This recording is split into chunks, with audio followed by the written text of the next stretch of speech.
confirm that there is no file of such back resolution? Since Sir, Your Honor, we issue a certification that there was no back resolution.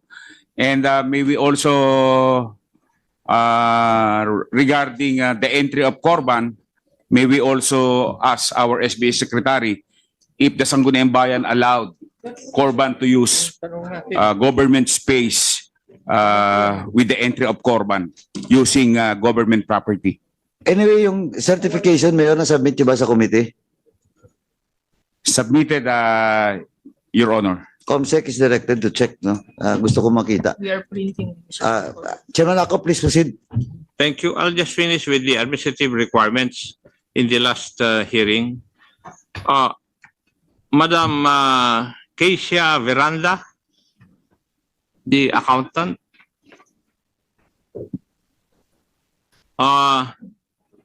You were required also to submit documentation regarding the dates of submission for the 5,725 disbursement voucher. Yes po, Your Honor. Bali po, Nag-submit na po kayo? bali po suspended din po ako, so wala po akong access sa office files.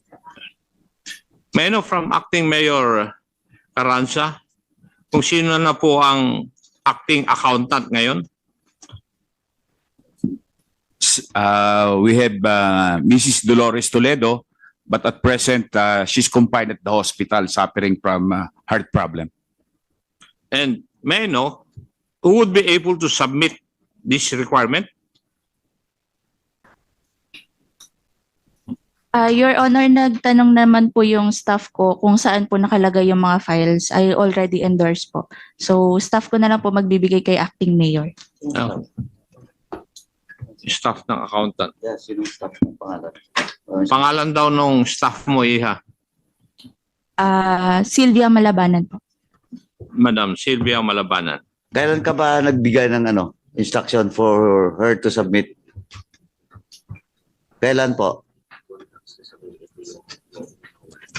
Bali po, Your Honor, nagtanong lang po yung staff na nagtatanong daw po si Acting Mayor nung mga transmittal ng pinasa kay COA.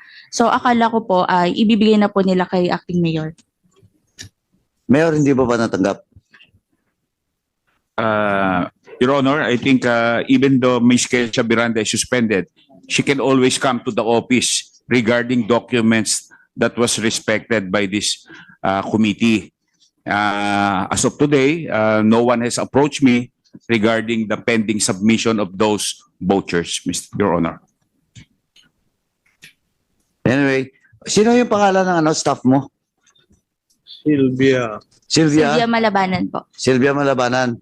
Please advise her to submit all those documents or else papatawag ko siya dito. Okay po.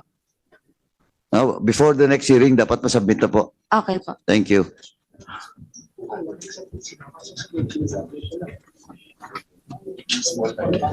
Chairman Ako, please proceed. Thank you. Mr. Miranda, Yes, Mr. Chair. I have here a copy of your sworn statement which Kahit yung una lang. was subscribed by you First page lang para makita lang. in front of a lawyer Yes po. dated September 4, 2024. Tama po ba? Yes, sir. Tama? Opo. Yes. And kayo po ang may-ari ng Corban Logistics. Yes, Mr. Chair. Yes. Paano po kayo napunta sa Silang Cavite? Meron po kaming common friend. In-offer sa akin, may opportunity daw po. Sino po ang nag-offer? Sila Attorney Glenn po. Sino? Attorney Glenn. Attorney? Glenn. Sino yung attorney Glenn? Sinong attorney ba? Attorney Glenn po, Glenn. Sino yung attorney Glenn? Parang sa silang din po siya eh. Mayor, is attorney Glenn connected to your office? Hindi po, Your Honor. Hindi po siya empleyado ng munisipyo po. Ba't kilala mo? Yes po, kakilala ko po. Oh, why should recommend to the Corban? Kasi po, Your Honor, Mr. Chair, nag-ano po kasi kami, nagdagdag po kami ng mga marami pong sasakyan Gawa po ng ambulansya po namin dati, tatatlo lang. Naging 20 plus na po ngayon. So ang gusto po namin ay makababa po ng gasoline expenses. Kaya po naghanap rin po kami ng mga lower priced na gasolina po. At Through Attorney Glenn. may proposal lang po. Hindi po kami tanong ko naghanap diretso, po. Mayor. Yes po. Kasi Attorney Glenn is not connected to your office. Yes Pero po, hindi po. kilala mo siya. Then, Corban is telling this committee na si Attorney Glenn ang nag-recommend. So, what is your relation with Attorney Glenn? Si Attorney Glenn po ay isang fraternity brother po. Fraternity brother. Yes po. Anong business niya? Abogado po. May law Yeah. office siya. Yes po. Cavite din. Hindi po. Sa Maynila po. Chairman ako, please. Thank you. Attorney Glenn, last name niya yung Glenn? Hindi ko po kabisado yung surname. Mr. Chair, if I may. Glenn Abellion po. Abellion. Abellion. Thank you. Now, Mr. Miranda, according to your affidavit, you were in first week of January 2023, you were approached by the brothers Mayor Alston Kevin Anarna and Administrator Nathaniel Anarna Jr., who offered you the opportunity to put up a gasoline station in Silang, Cavite. Totoo ba ito? Yes, sir. Through Attorney Glenn. Through Attorney Glenn. Apo. Okay. Would it also be true that the mayor and his administrator additionally offered that you become business partners and Yes. that they will grant you a contract to supply the fuel requirements of the municipality of Silang? Yes, Mr. Chair. Yes.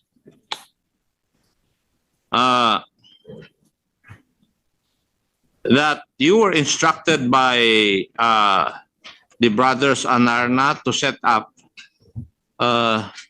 which you did at your own expense, yung Corban gasoline station beside the building of the Municipal Disaster Risk Reduction and Management Office, and that it will be the brothers who will take care of the necessary documentation.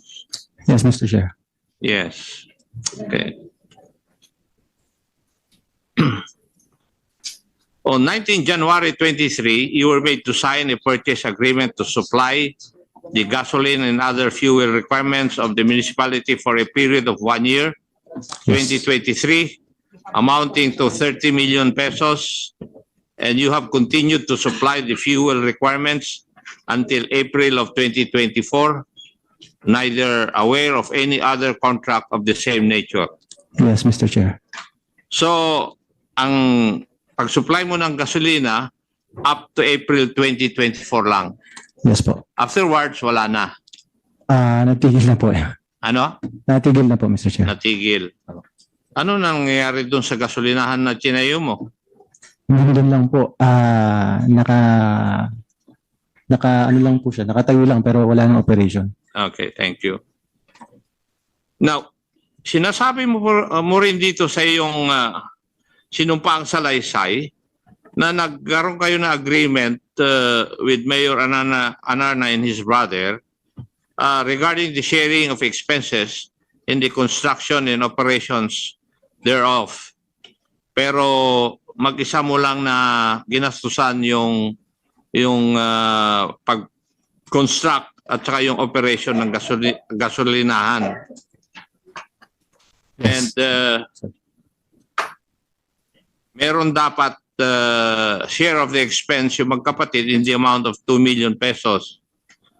And nagkaroon din kayo ng kasunduan na mag-share kayo doon sa profit,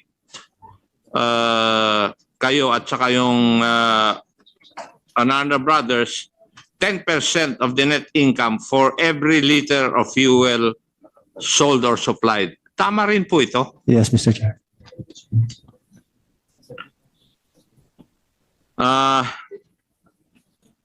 At dito po rin sa Akwan, sa laysay po ninyo, sinusumpaan ninyo na you have not been issued, wala pong na-issue sa inyo notices from the Bids and Awards Committee, nor nag-secure kayo ng business permit from Silang Cavite. Yes, wala po, Mr. Chair. And sinabi po rin ninyo na hindi kayo registered under PhilJeps. Tama rin po ba ito? Wala po akong registration sa PhilJeps. Ha? Yes po, Mr. Chair. Yes. At inattest nyo na you have not issued any document to the municipality in support of the purchase agreement, and that you have not been knowledgeable in government contracts as was your first engagement. Yes, Mr. Chair. Tama po lahat to. Opo. For the year 2024, I did not have any agreement with the municipality, but have continued to supply the fuel requirement under April. Ito po yung sinabi ninyo. Opo. Tama? Po. Tama po. Ito po ang sinumpaan ninyong salaysay. Yes, Mr. Chair. Now, may I ask the mayor and his administrator, totoo po ba lahat itong nandito sa sinumpaang salaysay ni Mr. Edwin Miranda? Mr. Chair, dinedeny po namin na meron po kaming involvement dun po sa kumpanya po. Actually, kaya po siya napili po ay malaki po yung natipid po namin sa gasolina. From 34 million po, ang last year po naging 22 million na lang po yung That's amin beside pong the point, Mr. Yes po. Mayor. Ang tinatanong ko lang po kung ano ang katotohanan nung nasa affidavit ni Mr. Edwin Miranda. Totoo po ba lahat yung sinabi niya? Sa pagdating po ng sosyo po kami, hindi po totoo po yun. So, yun po ang hindi totoo. Yes po. And among other things po, nakalimutan ko na po yung iba po. Sinasabi po niya rito na nag-operate siya na wala siyang business permit from Silang Cavite. Yes po. Wala Yung rin po pong- siyang PhilJeps. Yun po yung... Yes po, yung pong business permit po kasi, meron po siyang business permit sa main address niya po. Katulad po ng Meralco, wala pong main business permit sa Mayor. silang. Maski hindi Hindi na na po po namin. naging executive, alam ko na dapat kayo ang magbigay ng permit ng mga businesses sa iyong nasasakupan. Opo, pero po Hindi nag... porket meron siyang business sa ibang lugar, excuse na siya sa pagkukuha ng business permit sa munisipyo po ninyo. I was not born yesterday. Parang anak na lang kita eh. Yes po. Kaya wag mo na akong pagbulahin doon. Hindi ko matatanggap yung argumento mo na yun na porket may business permit siya sa lugar niya, hindi na siya kukuha ng business permit doon sa kita ng bayan ng Silang yun. Opo.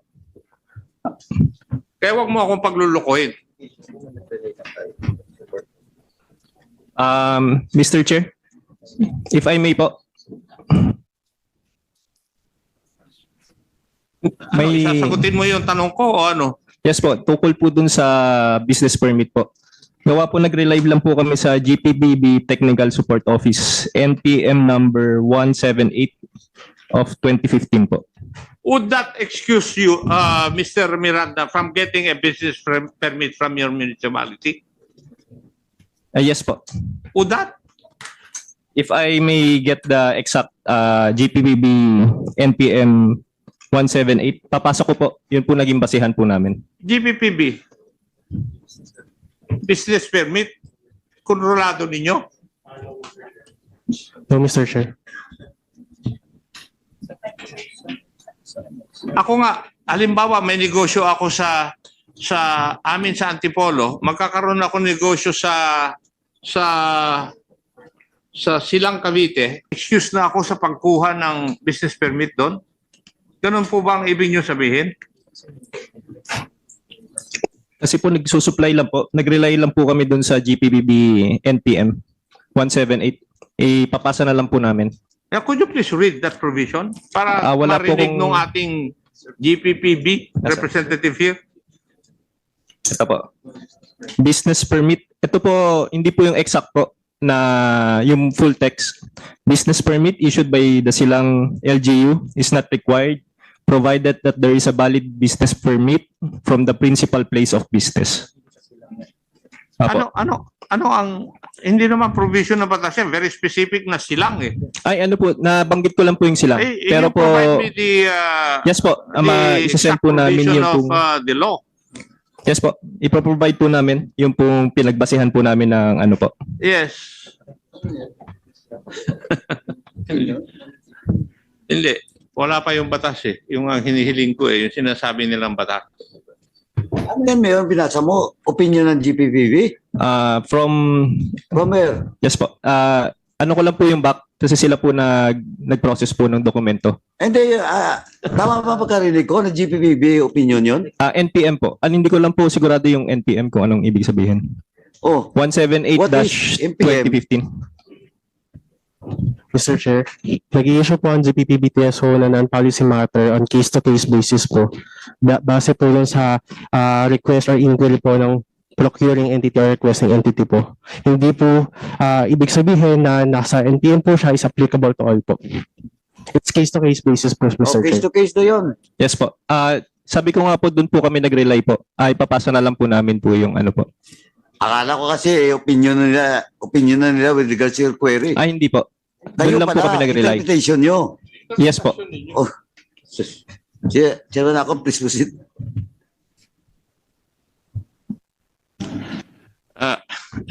Notice ko po, Mayor, lahat ng interpretation ninyo, pabor po sa inyo. Kahit nalalabag po sa batas.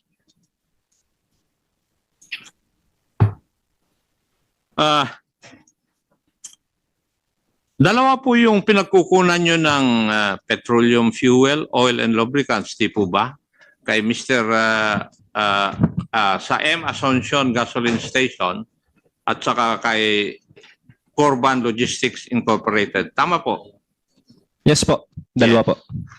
At noong 2022, from July 1 to December 31, 2022, ang amount ng fuel consumption ninyo na binayaran sa M. Asuncion Gasoline Station was 17 million for 6 months.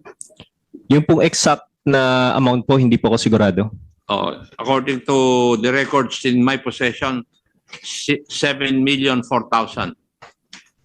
months.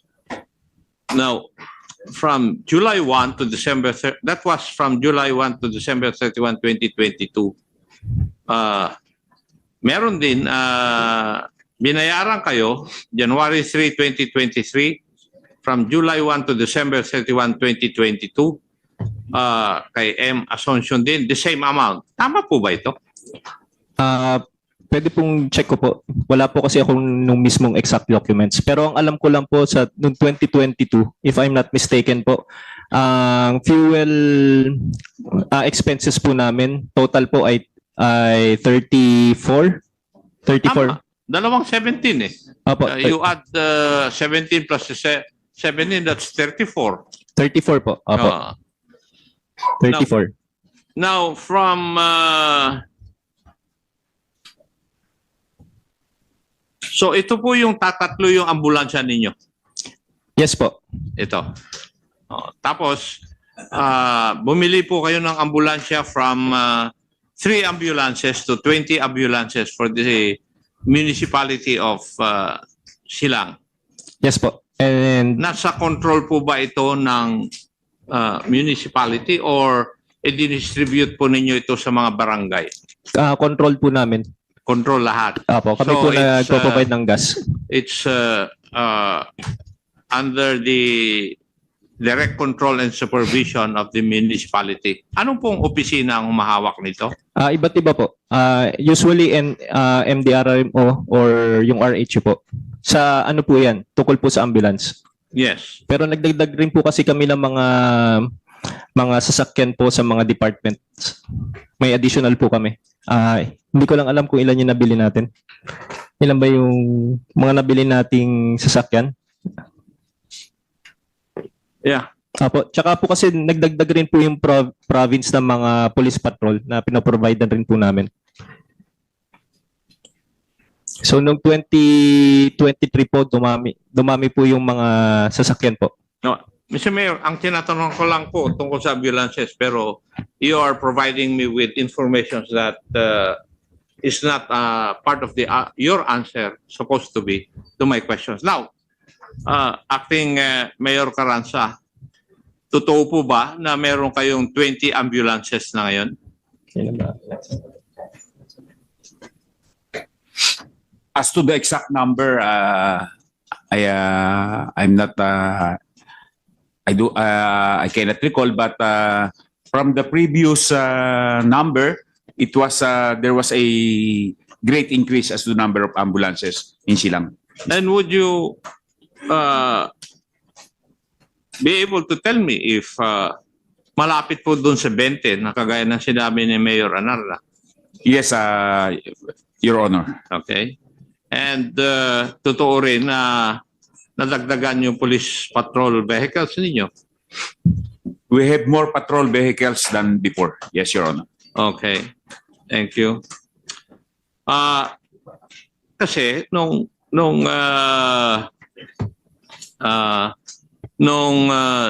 January 1, 2023 to June 30, 2023, ang consumption nyo po, Mayor, ng gasolina rose to 30 million in 6 months from the 17.004 million naging 30 million na in 6 months. Hindi ko po alam yung exact number pero po alam po siguro po ni accountant yung pong exact numbers natin, fuel expenses. Pero po ang pagkakaalam ko po, if I'm not mistaken, yung buong year po namin ay 22 million po. Buong year na po yun. Accountant, alin pong figure ang tama? Sa pagkakatanda ko po ay 22 million for full year 2023, Your Honor. For the year 2023, 22 million.